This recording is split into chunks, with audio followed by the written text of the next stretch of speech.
My name's Dean. I'm a person in long-term recovery, and this is Inside Addiction.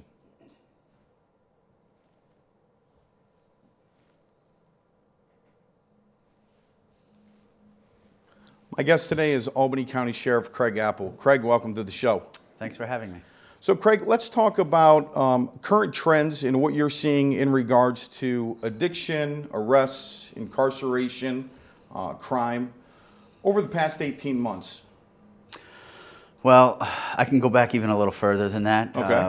I always tell everybody that around 36 months ago is when I knew something was going on. So it's like 3 years ago. 3 years, a solid 3 years. We knew something was going on. We were seeing more drug arrests. I mean, look, at drug arrests are always peaks and valleys. I mean, back in the 80s and 90s, you had the crack cocaine, and then meth will come in for a little bit, and then ecstasy will come in, and MDMA will come in, and you'll get variations of marijuana have always floated around.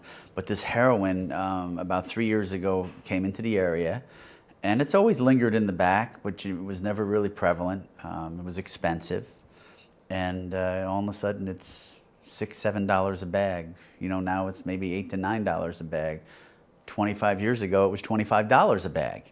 So all of a sudden, the arrest started, and then some overdosing here and there, and a dead child, a dead housewife, a dead husband. We're like, what is going on here? And then it just hasn't let up. Because a heroin addict of like the 1960s, inner city African American male, Right. Now we're seeing it pretty much Everywhere. anyone and everywhere. It's everywhere. Our investigators, I meet with the unit commander almost every morning, where normally it would be every 4 or 5 days, and give me a quick briefing. And now it's almost every morning because there's operations going on constantly about heroin takedowns. And and again, I've always said, and you've heard me say it 1,000 times, we can't arrest our way out of it. We've got to look for those mid-level to high-level dealers. Those low-level guys, you could pop 10 of them, and there'll be 12 more lined up because there's money in it. And most of them are feeding their own addiction on top of it. Well, that's what I was going to say. Two questions. How do you distinguish the dealer from the addict? Because a lot of them do have to, sell to support their Right. own habit. And you've been in law enforcement for quite some time. So have you always felt this way? No, not at all. Whenever I speak to an audience now, I tell everybody that, I was always a young, aggressive cop. Lock them up, lock them up, lock them up. I didn't even really care who was an addict or what was an addict. It didn't matter to me. If we had you, we arrested you, put you in. If we could flip you, whatever. And then, somewhere along the line, you either you mature as a cop, or the light comes on and you go, We're not winning this at all. I used to hear the war on drugs as a kid growing up. I heard it as a young officer, and I'm like, war? This isn't a war. We've lost that long time ago. So now you start to look at things like we've really got to take a different focus with this. And I firmly believe that targeting that prevention and that awareness and having a treatment component, and you're always going to have that law enforcement. I tell everybody that we function on a triangle, and one point is law enforcement. And we're going to go out there and we're going to continue to try to flip people and try to work our way up and take that big fish down and try to put a dent in the trade a little bit. We know we're not going to stop it. Anybody says that is just naive. There's just too much money in there. It's too prevalent. We took a guy down on Central Avenue a couple years ago with a couple pounds of pure heroin. He had fingers of heroin all over the place. They were secreting it within their bodies and running it up the thruway. We did dent the heroin trade in the Capital District for a couple of days, and we know that because we sent a couple days. We sent people out to buy, and they couldn't find heroin. But somebody that we know that person was shipping $25,000 every day or every other day down to Brooklyn. So with that said, somebody in Brooklyn's missing 150 grand. Somebody wants that money and somebody wants that dope. That's right. So I'm sure there was somebody right on a bus, right back up to Albany, and set up shop and get going. And sure as anything, a couple days go by and we're back in the same rut of buying heroin.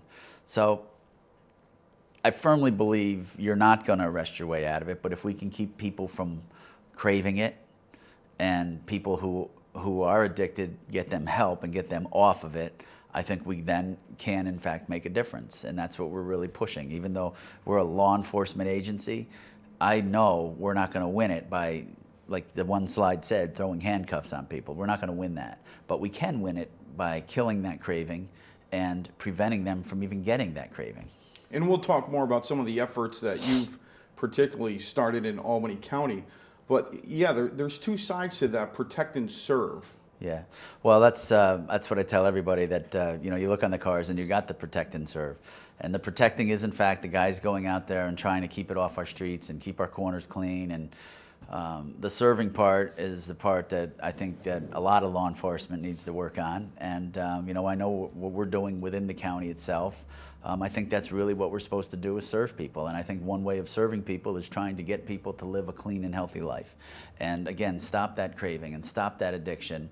And people get off programs, they go out, they get jobs and everything else, and everybody wins. Cops win, community wins, taxpayers win. So we do have a lot of programs within the county. We've got some in the jail that are unheard of, but they're working and people are leaving there clean and sober. We're taking them, in some places we're taking them to transitional housing, taking them, not putting them on a bus going, hey, good luck to you, buddy. Because that was... Make sure you transfer at Central and Quail. That's right. Well, that was the old way of doing things. And they'd get on the bus and they'd be like, well, I got a free ride down, I got to go score a load. And, you know, here we go again. So I'd see them 3 days later, wave to them as they're coming back through processing. So nobody's winning there. And, you know, like with our veteran program, we have a Soldier On program. It's anything from PTSD to domestic violence, but in more cases than not, it's addiction. They're fighting addiction. And many cases it's opioids, sometimes it's alcohol. But we've put now probably 200 through it. Wow. We've had one person come back. No kidding. That's how you reduce recidivism. And what that is really, I'd love to take the credit for it, but really it's peer-to-peer counseling. It's intense counselors coming in from Soldier On in Pittsfield every day at no cost to the taxpayers whatsoever. But you keep 200 people out of jail, that's saving big money. Well, and helping addicts is not going to put you or any of your officers out of a job at the end of the day. No. There's plenty of work for you guys There's to do. plenty of work for us to do. But I think we need to focus on the serving part. And some people go, oh, it's ridiculous, you know, we're not here for that. But look, society has changed. And I think also that's what government is supposed to do, is help people. And I think that's what, you know, that's one of my primary goals in the sheriff's office, is helping people, keeping people out of jail and helping people lead a clean and healthy life. Everybody wins. And that's what we're focusing on. That's one of our main focuses actually within our department. Craig, tell me about what you can tell me about some of the people and how the face of addiction has changed. And can you share just a couple stories about some of the experiences and people that you've ended up? Well, I tell everybody that a lot of people don't want to hear about it. They live in a nice little bubble, and usually in suburbia New York, and they're like, I don't know anything about that. But I usually tell everybody, you know, whether the group is 10 or whether the group is 300, that when it touches you, you'll have a different outlook on it. And you'll then lose that stigma that's attached to it, that dirty disease and embarrassment and all of that. It is addiction, and addiction is in fact a disease. Yes, there's some crime and criminality and possessing and selling and everything else. Comes with the territory, comes with the lifestyle. Exactly, and it is in fact a disease. And some people, law enforcement included, still are in denial on that. You know, I've had people come to me that I've coached in baseball. I've had to go tell parents that their son who I coached is dead. I've had to tell kids that their mom who I graduated with or went to school with was dead. You know, I have a young man from Colony who played baseball in jail right now for murder. Kid is, you know, he's a brilliant child, and he's sitting in the county jail for murder because of just addiction. I have two young kids up in the hill towns of Albany County whose mom would get up every day and give the kids breakfast, and then she would get them on the bus and go for a walk. Well, one morning something changed a little bit. She got the kids breakfast and said, I'll be right back, and took a walk. She never came back. We found her 5 hours later in a ditch. So you would assume, oh boy, maybe she got struck by a mirror on a truck or something. No, she overdosed. So there's 2 kids who now will go through life without a mom because she overdosed. The signs are out there. The disease is out there. It is, in fact, it is just a beast that is out of control. The things that people do, I'll never forget being invited up to a Senate forum a couple of years back when things started to really peak. And I'm like, well, what do they don't really want to hear from me. So I reached out for a guy who was in recovery, and he came and told his story. And I heard him tell how he wakes up to this day. He's been clean now for a couple of years, and he wakes up to this day. He wakes up in the middle of the night, usually in sweats, having nightmares about the dirty things he had to do to sell himself in the back of a cab, everything he had to do to get that fix for that addiction. And that's not normal way of thinking, let's be real. I mean, it just takes over your mind, it takes over your body, and we're seeing it time and time again.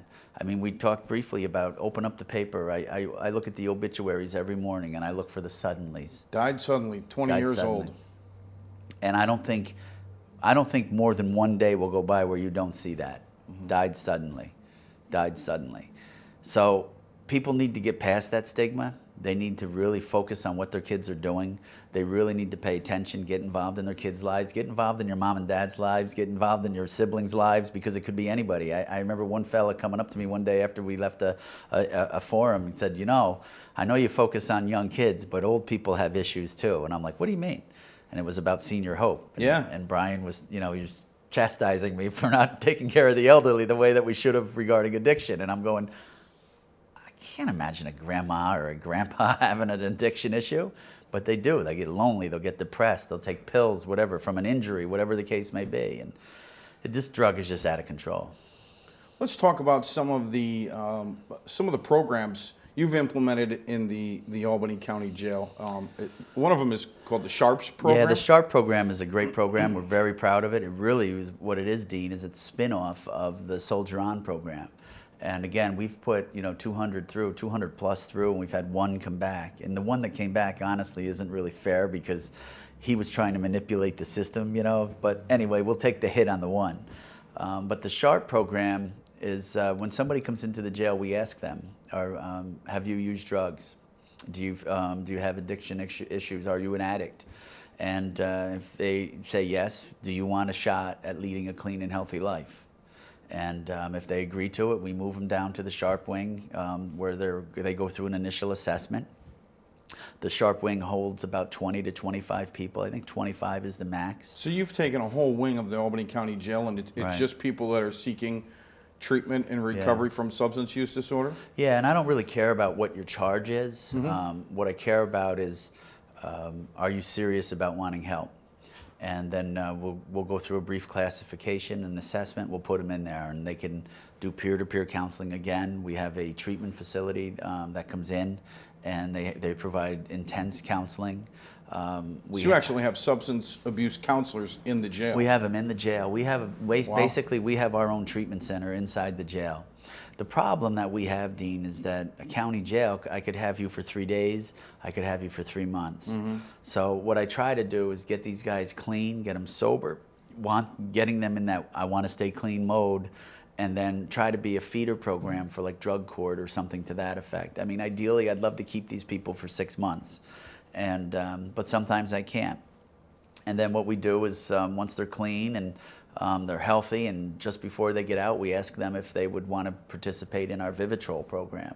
I like Vivitrol a lot because it's a non-narcotic, and as a police officer, we've always arrested people that have had Suboxone and Methadone, and I mean, I've just never really been again, I'm not a counselor, but I've never been a big fan of taking a narcotic and to lean them off of one and put them on another. So I really like the Vivitrol because it is a non-narcotic, and I see that, I've seen the difference that it can do to people. And it's a once-a-month injectionable shot. Right. Some of the other medication-assisted treatments in recovery, there's a black market for it on the street. We will stay outside of certain places in Albany, and our investigators will buy methadone as these guys are getting it free. So this Vivitrol I really like. I guess it was created for alcohol in the 70s, and little did we know it works on opioids as well. But the first shot for our inmates is free. and then we're taking that inmate and releasing him, taking him physically to either a hospitality house or an ACCA, wherever their assessment fits them. So the shot and the treatment is at no cost to taxpayers? No cost to this program costs the taxpayers nothing. ACCA comes in and provides the counseling free for the county. They have a mini grant from Oasis. Oasis was very intrigued by this program because they want to, I believe, try to see how successful it will be, and then take it and kind of run with it in other lockups or county jails or whatever the case may be. Right now, to me, it's successful. I mean, we've seen people go out and get help. They've been on the news. They've interviewed our people because I think some people want us to fail. They don't want to see it succeed, and it's successful, and we're proud of it. That's the in-house treatment facility. What we've done out on the street, because again, we're talking about that prevention awareness, treatment, and law enforcement completing that triangle. What we've done on the street is we've worked with CDTA, and we had them donate a bus to us. And we took the bus and we created a jail cell in the back, 4 feet. Regular jail cell, bars, jail lock, brass key, cot, toilet, sink. And we took all the seats and turned the seats around. And what we try to do is target young audiences, particularly high schools, health classes, PE classes. And we have the class come out, get in the bus. And then we bring a young person in recovery or a person in recovery who basically can relate to the audience that we're speaking to. And they stare at that person, and behind that person is the jail cell. So the whole concept is, as you get on the bus, there's little footprints. You follow the footprints, and right here is a table with your marijuana, your alcohol and tobacco, your gateway drugs. And as you follow the footprints down, there's another table with your opioids, methamphetamines, alcohol again. And each table has numbers for Oasis and how to get help. They have addictions care, whatever the case, there's a whole bunch of treatment facilities there. And then again, if you don't get help, you follow the footprints and you go into that jail cell. And what we're trying to do is, yes, it's a little bit of a scared straight, but it's these young individuals in recovery that go, man, I was you. I was the captain of the football team. You know, I was the guy. I was the leader in the play. I was whatever. And then I got injured at a game, and I started taking, hydros, and I liked them. And then I broke into my, mom's medicine cabinet. And, when that was all gone, unfortunately, I'd wait for my neighbor to leave, and I'd break into their house. And then I got caught, and I got slapped on the wrist for stealing. And then I went and did my probation stint, whatever, and they said I'm a good kid, and they let me go. But I didn't address the problem. I didn't address the issue that I'm addicted to this junk. So now I hit my other neighbor's house, and I get a 6 and 5 split. But I still didn't address the issue. And next thing you know, I'm doing 1 1/3 to 3, or 2 1/3 to 7, or in some cases a homicide, and you're doing the rest of your life in jail at 18 years old.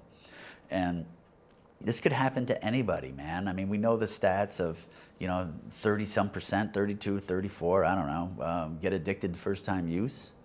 And of that, 75% relapse.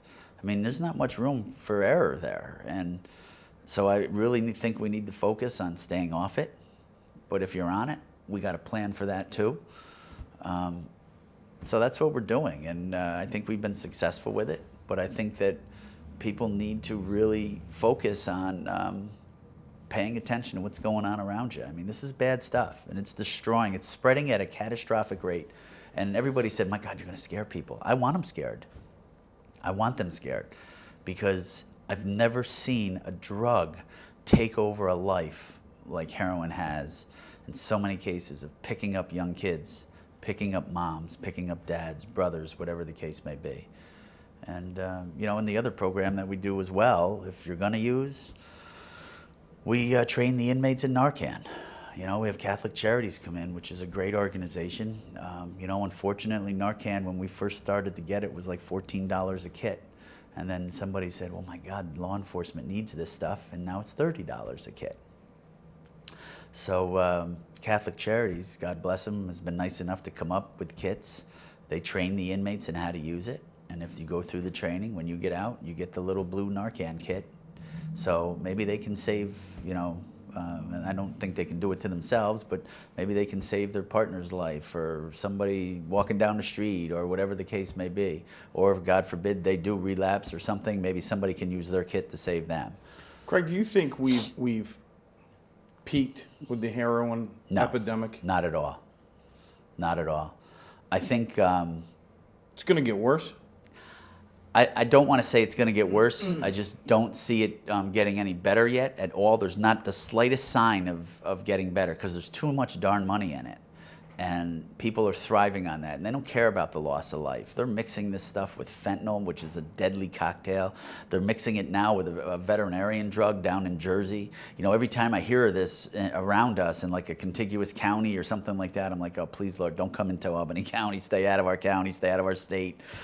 We got pretty lucky with the fentanyl. You know, we did lose a few lives, but not as many. And no, I don't think it's peaked yet. I think maybe we've slowed a little bit because really fellas like yourself pushing that awareness, pushing that treatment.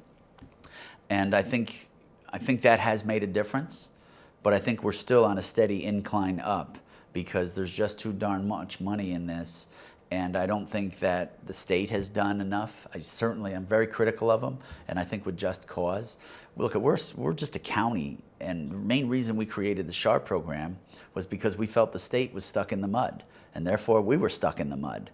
And they do a lot of talking. They do an awesome amount of talking. A lot of forums. I've been to forums. I'm done with forums. We went to one down at the assembly, and by the time it got all the way around the table, we were well into an hour. It was a 2-hour get-together. We were well over the hour limit, and we hadn't even introduced everybody yet. And accomplished absolutely nothing. 2 hours of my life I'll never get back. And I'm done with that. I'd rather go out and target audiences ourselves, take our bus to different places. We'll take that bus anywhere. Whoever's watching this, if they call us, let's not get crazy. I mean, we were invited to D.C., and there's no way the bus would make it. The bus was not going to make D.C. But you've even expanded outside of Albany County. Oh, we've been in Vermont. We've been in the Berkshires. We've been in the Adirondacks, up to Saranac. I will not deny anybody the chance of getting this information and hopefully saving a life. I think that, again, that's what we're supposed to do. And it doesn't cost us much money to do it. And unfortunately, there's so many young people in recovery that I think it helps them as well. So we get them at no cost. You know, we'll buy them lunch or something, and they can come and tell their story and share their story. And I think that's what hits home is when they see somebody up there that, oh man, that could have been me. You know, that could have been me. And listen, I'm also a parent. I've got 3 kids, and I cringe every time somebody's going to a college party or something like my one son's a police officer, but the other 2, they go to a college party. I cringe because you don't know what's going on here and you can't control that atmosphere. But I just urge everybody, man, this stuff takes lives. It takes lives like nothing else I've ever seen. And when it hits their family or an extended family member, they're going to understand. I've had a county legislator reach out for me a couple weeks ago where it touched their family, and they're like, "Darn it, what do we got to do?" And I'm like, you know what? If I had the answers for that right now, I'd certainly do it. But sometimes I sit there and shake my head. I'm like, what else could we do? What else should we do? And I think we just continually need to focus on that prevention and that awareness and hit them young and scare the daylights out of them and show them these dark and nasty stories. And when I heard that one addict about he was riding in a car with his friends and he overdosed and they threw him out of the car moving into a mud puddle. They threw him in the mud puddle intentionally to get the cold water on him to try to revive him, and it worked, thank God.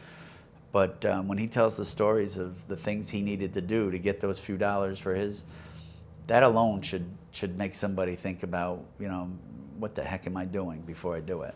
Craig, 2 questions. Why are you so passionate about this? Because not only law enforcement, I feel you're one of the biggest advocates for substance abuse treatment and recovery services. What makes you so passionate about this? And my second question is, why do you think programs like the SHARP programs and all of your efforts aren't being made in every single county by every single law enforcement agency, from the state to the county to the local to the village departments? Well, Regarding my passion for it, honestly, is I'm sick of seeing lives lost. I'm sick and tired of picking up dead bodies. We're sick and tired of telling moms and dads their kids aren't coming home. We've seen families wiped out completely. You know, I'm an elected official. I'm in a government capacity, and I think this is what we're supposed to do. And, you know, and things change and things evolve. And I think law enforcement can do so much more than just lock somebody up. I think law enforcement is in a position to change lives, and kids look up to that. And I think that there's nobody better to do it than local law enforcement that are out there. Regarding why isn't anybody else doing it, I think some of it comes down to resources. I think some of it comes down to that stigma for law enforcement that they're junkies, man. They're junkies, and we don't need to do anything, just lock them up. Cops don't accept change well. Criticism and change are two C's that cops don't like to hear. So I think that as things evolve, I think you'll see it. I think they're going to have to do it because we can't continue to just lose lives like this and sit back. At some point, you can't put your head on that pillow and close your eyes because you're not doing anything. There's every agency out there, every sheriff's agency out there, there's something that you can do to try to dent this, to try to just slow it a little bit, you know, just throw it down and throttle it down a little bit, and you can do it. We've been very fortunate. We got a great legislative body that allows me a lot of leeway to do good things, and that's what we do. And you know, not a day goes by where we're not out there going, what can we do? What can we do today to try to dent this? What can we do differently? CDTA just gave me another bus, a bigger one. So, you know, I think it just takes a matter of, you know, a little bit of ingenuity and just the passion to change lives, and that's what we try to do. And I think that's what we have to do as government. Craig, I can't thank you enough for all you're doing. Keep up the great work. Thank you. Thank you. Thanks for having me. Got it.